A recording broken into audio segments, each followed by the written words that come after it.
3분만의 세상을 읽어주는 3분만의 세상 읽기 3분 컬럼입니다. 1977년 4월 20일 대낮에 쇠망치로 건장한 남자 4명을 살해한 박흥숙 사건을 기억하십니까? 광주 한 구청 소속인 30살의 김 씨는 여느 때처럼 출근하여 무등산 기슭에서 7명의 동료와 점심 식사를 하고 있었습니다. 이 중 4명은 이날의 점심 식사가 마지막 식사가 되고 말았습니다. 같은 시각 박흥숙은 무등산 적산골 해발 450m 지점에서 점심을 먹고 있었습니다. 박흥숙은 이곳에서 외할머니와 어머니, 동생들과 함께 6 식구가 살고 있었습니다. 사남 일녀 중 둘째, 초등학교 5학년 때 아버지가 위암으로 돌아가시고 형마저 사고로 사망하고 맙니다. 졸지에 가장이 된 박흥숙은 어려서부터 전교 1등을 놓치지 않은 수재였습니다. 중학교도 수석으로 입학하였으나 등록금과 입학금이 없어 포기하고 맙니다. 원래 박흥숙의 고향은 전라도 영광이었습니다. 집안을 일으켜보겠다고 광주 무등산 산기슭으로 부엌이 딸린 방 한 칸을 박흥숙 혼자 흙과 판자를 끌어모아 60일 동안 집을 짓고 6 식구가 살고 있었던 겁니다. 중학교 진학을 포기한 박흥숙은 철공소에 취직하여 6 식구의 생계를 책임지며 학업을 포기하지 않고 중학교와 고등학교를 검정고시로 마칩니다. 어렵지만 아주 성실하고 책임감이 강한 소년가장. 박흥숙이 준비한 또 하나의 시험, 국가 발전에 도움이 되는 사람이 되자, 국가 정의에 보탬이 되는 사람이 되자, 나같이 못 살고 힘든 사람을 도와주는 사람이 되자고 결심. 일도 그만두고 사법고시 시험 합격을 위해 하루에 20시간씩 공부를 합니다. 이런 박흥숙이 왜 그런 끔찍한 살인마가 되었을까요? 1977년 4월 20일 박흥숙은 점심을 먹고 땅굴을 파는 작업을 합니다. 무허가 움막집을 짓고 살았기 때문에 언제 헐릴지 모를 불안감에 땅굴을 파서 집을 지으려고 했던 모양입니다.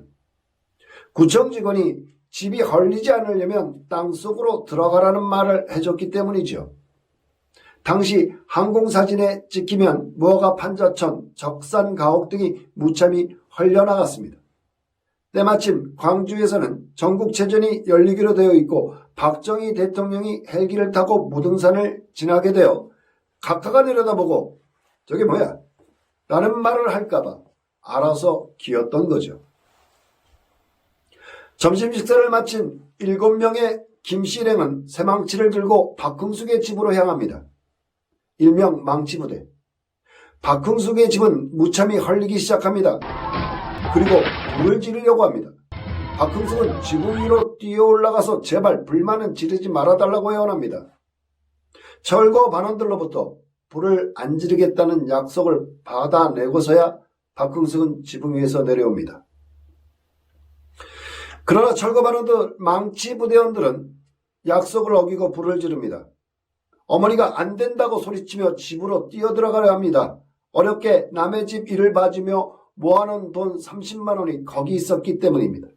아버지 방 안에 돈이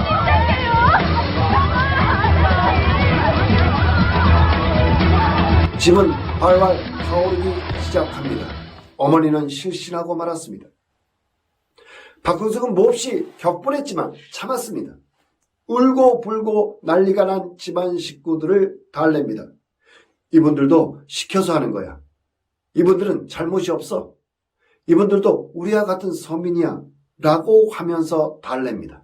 다음 집으로 철거하러 가는 철거 반원들에게 박흥숙은 이야기합니다. 그 마을은 제발 불 지르지 마세요. 병든 환자와 노인들이 많이 살고 계시거든요. 애원하며 매달리며 말했습니다. 그 얼마 후 그 마을에서도 연기와 시뻘건 불길이 피어오릅니다. 순간 박흥숙은 이성을 잃어버리고 맙니다. 우리가 개되지만도 못하냐? 우리는 국민이 아닌 것이냐? 철거반원들을 단숨에 제압하여 묶어놓고 사과하라고, 잘못했다고 이야기하라고 종용합니다. 그러나 그들은 사과의 말 대신 우리도 시키니까 하는 거야. 사과는 무슨 사과야? 라고 대듭니다. 박흥숙의 화는 하늘을 찔렀습니다. 순간 망치로 4명을 가격하여 살해하고 증거 인멸과 도주 없이 순순히 자수했습니다. 그날 죽은 피해자들은 구청에서 고용한 일용직 박봉의 근무자들이었습니다. 결국 비극의 현장에는 힘없는 서민들만 있었던 겁니다. 사건 직후 지역신문사의 구청 직원들이 몰려가서 불이란 단어를 쓰지 말라는 협박 아닌 협박을 합니다. 그 기사에는 박흥숙은 무당골에서 가장 뛰어난 국거리 10개를 가지고 있어 다른 사람보다 월등히 수입이 많고 그동안 절약하여 광주 시내에 집을 3채나 샀다. 지금으로 얘기하자면 가짜뉴스를 쏟아냈습니다. 당시 서울주택의 32%가 무허가 판자촌. 당국의 관리들은 이 사건으로 인해서 폭동이 일어날까 두려워했던 모양입니다. 그 재개발이 필요한 곳에 아파트를 지었습니다. 이 사건이 판자촌과 무허가 주택가 빈민촌의 재개발 사업의 시발점이 되었습니다. 빈민과 서민을 위한 재개발. 지금 LH 주택토지공사의 재개발 지역 투기 사건으로 세상은 시끄럽습니다. 업무상 재개발의 정보를 미리 취득한 LH 직원들의 투기. 이들이 망치를 들지 않은 망치 부대원들은 아닐까요? 과연 누구를 위한 재개발일까요? 박흥숙은 재판 과정에서 자신의 죄값을 조금이라도 덜려고 애쓰지 않았습니다. 살인 미수죄로 사형을 선고받습니다. 박흥숙의 최후 진술. 저의 지난날의 죄를 뼈저리게 뉘우치며 저의 울분 때문에 아깝게 희생된 분들의 영령을 유려하며 삼가 명복을 빕니다. 나의 죄는 죽어 마땅합니다. 방 한 칸 의지할 데 없어서 남의 집 변설을 들여다보지 않고 남의 집 처마 밑을 들여다보지 않으신 분들이라면 나의 고충을 조금이라도 이해하기 어려우시리라. 나는 돼지 운막보다도 보잘것없는 집이지만 집지 않으면 안 되었습니다. 세상에 돈 많고 부유한 사람만이 이 나라 국민이고 죄 없이 가난에 떨어야 하는 사람은 모두 이 나라 국민이 아니란 말입니까? 박흥숙은 1980년 12월 24일 크리스마스 이브 날 23세의 꽃다운 나이로 생을 마감했습니다. 박흥숙, 그의 마지막 유언.